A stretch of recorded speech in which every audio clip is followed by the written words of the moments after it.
We left off here on 69, page 90, Halacha 69. According to Shulchan Aruch, the bracha is recited upon lighting the Shabbat candles. It must be recited before lighting, just like you do on all other mitzvot, where the bracha is said before performing the mitzvah. The custom of most Ashkenazim is to light the candles only after reciting the bracha. So the question is, why is the minhag of Ashkenaz different? They also are obligated to do bracha before the mitzvah. So let's see the next note after we do Halacha 70. An Ashkenazi woman who marries a Sephardi man should follow the custom of her husband to recite a bracha and then proceed to light the Shabbat candles, rather than follow her previous custom of lighting before the bracha. Okay, so she has to change her minhag once she marries a Sephardi. Okay, note 97 says Rav Metzion Abba Shaul in Or Letzion, volume 2, says one who has such a custom doesn't have to change. However, if they came and asked, then they should tell them they should only light after reciting the bracha. However, Chacham Ovadia Yosef and Yabi Omer, many other places, opposes this view and writes that people who have a custom to light before the blessing should change their custom and go according to the ruling of Shulchan Aruch and to only light after the blessing is recited. He argues that this view is supported more than 30 Rishonim and even more Achronim Poskim, who all clearly state that the blessing on lighting Shabbat candles must be done before the lighting, and as is all blessings that are recited before the mitzvah, even though there are some Sephardim of the custom to light before reciting the bracha, such as in many areas in Morocco. The basis for this custom is up to debate, and one should preferably not put oneself into arguments in the poskim and have a chance of making a bracha in vain, because according to the opinions that say you're supposed to do the bracha before you light the Shabbat candles, saying a bracha after is a blessing in vain. Be as it may, Chacham Ovadia was especially vehement in Eretz Yisrael that one should follow the rulings of Shulchan Aruch and light only after the blessings. He writes that there were even some Ashkenazi rabbis who told their wives to switch their customs of reciting a blessing after the lighting, and when they came to Eretz Yisrael. This was because not only is Eretz Yisrael under the halachic jurisdiction of Shulchan Aruch, but there are even many Ashkenazi poskim who write that one should only make the blessing before lighting the candles. Okay, fine. See, Sefer Shabbat B'Halacha V'Gada brings a ruling from Rav Yitzchak Yosef that a Sephardic woman who marries an Ashkenazi man should continue with her previous custom and only light after reciting the bracha. So you see that the importance of saying the bracha first and then lighting. The Ashkenazi custom is because of the Bahag, who holds that if you say the bracha, you already accept Shabbat. So therefore, they light and then they say bracha. But most poskim say to say bracha and then to light. 71. Even those who have a custom to recite the bracha on Shabbat candles after lighting should recite the bracha before lighting Yom Tov candles. So even on Shabbat, let's say this lady usually lights and then says the bracha. By Yom Tov, she should say the bracha and then light the Yom Tov candles. Okay, 72. One who forgot to recite the bracha before lighting may still recite the bracha as long as he remembers, whenever he remembers, as long as he has not finished lighting all the candles he's going to light. However, if he already finished lighting all the candles, then the bracha may no longer be said. You already consider fulfilling the obligation, and that's it. The chance is over to say the bracha. 73. One who is not sure if he recited a bracha upon lighting should not recite another bracha. Safek brachot lakeh. Okay.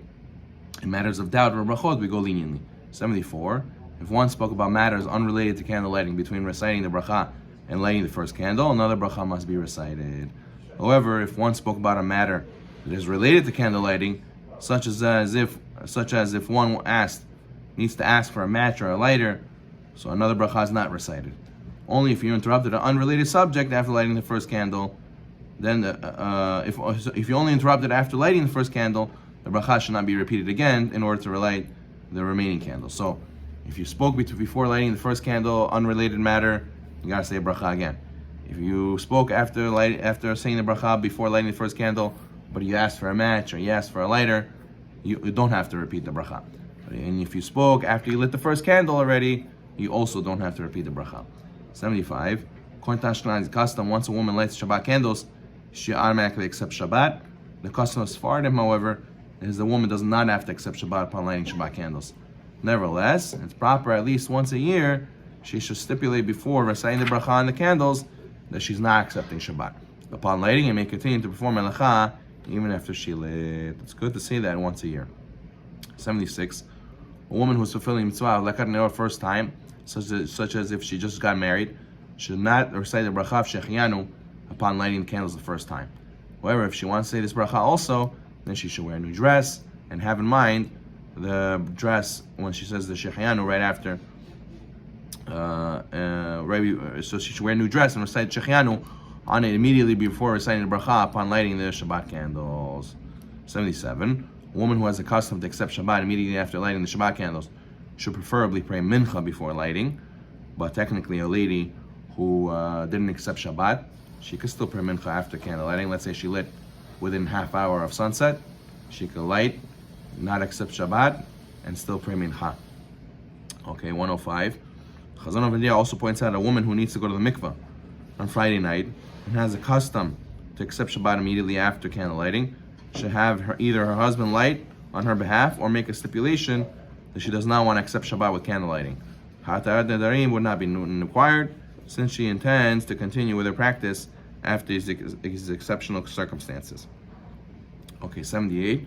A woman may drink tea, water, or coffee even after she lights the Shabbat candles. However, after Shkia, sunset, she may no longer eat or drink until she recites or hears Kiddush.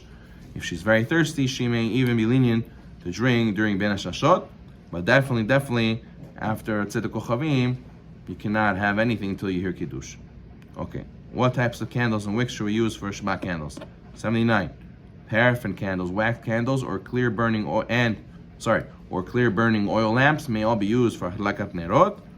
107. The note, see Chazon Ovadia states that most oils, even cottonseed oil, canola oil, and others which do not have a bad smell and burn well, may be used for Halakat Nerot. Halacha Brua says that most commercial oils can burn well and therefore it can be used, even though we're going to see olive oil is the most preferable. 80. When using wax candles, one should not put them too close together because then it'll melt faster or it'll either bend and fall over as a result of the other candle's heat. And fine, it'll go out too early. 81. One may use a wax candle as several wicks, provided that they all combine to make one flame and it's large enough that it will last until the evening. 82. Preferably one should use olive oil for Hadlakat Nerot. One who is meticulous to light with olive oil merits to see their children become Talmidei Chachamim, because the candles is light, Torah is also light, it's fire, so you get the reward of Torah. Others state that one will merit a long life. However, other oils such as cottonseed oil, canola oil may be used for Hadlakat Nerot, especially if oil burns very clearly. 83. Even oils that are not fit for consumption may be used to cut Nerot. Such oils do not need to be kosher either, provided that they're not prohibited to benefit from according to Halacha. So let's say the olive oil doesn't have hechsher, or it's an oil that's not a kosher oil to eat. It's still kasher for to light with, as long as it's not a item that's prohibited to benefit from. We're going to learn there's certain items that you can't benefit from, but most non-kosher items is not that way, and it'll be permitted to light with them Shabbat candles. 84. Candles that are normally set aside for non-Jewish idol worship may be used for Hadlakat Nerot Shabbat as long as they've not been used yet in the purpose of worship, even though they were set aside for it. 85. One should not use oil that is spoiled, or if something repulsive fell into one's oil. 86. Oil that is left under someone's bed should preferably not be used unless no other oil is available. Right? I guess because when you leave stuff under the bed, that food becomes tameh. It has tumah in it. So therefore it shouldn't be eaten, it shouldn't be drank. So therefore it's going to make it also not so preferable to use for Shabbat candles. 87. One may not use oil that is prohibited from benefits such as orla Orla is some fruit that was within the first 3 years of the tree's life. So if let's say you have olives within the first 3 years of the tree's life, so then the oil from those things is also orla, which is forbidden even outside of Israel. So we are allowed to have safek orla. You're allowed to have something that's doubtful orla. You're allowed to have it outside of Israel. But if it's for sure orla, you know it's orla, so then you can't use it for Shabbat candles as well. 88. Oil that's made from fruits and vegetables that have holiness of Shvi'it may be used for Halakat Nerot, okay, Shemitah. 89. If one cannot light candles, such as the one is in a hospital or a hotel for Shabbat, according to many Sephardic opinions, post-game he may use electric light to fulfill his obligation, provided that he'll benefit from the light on Shabbat. We're going to get into next time LED versus incandescent, but for sure incandescent light bulb, you can make a bracha even on Shabbat candles by turning on the light if you have no real fire candles available. Okay, we'll stop over here. Chazak Baruch. Have a great day, everybody. See you tomorrow.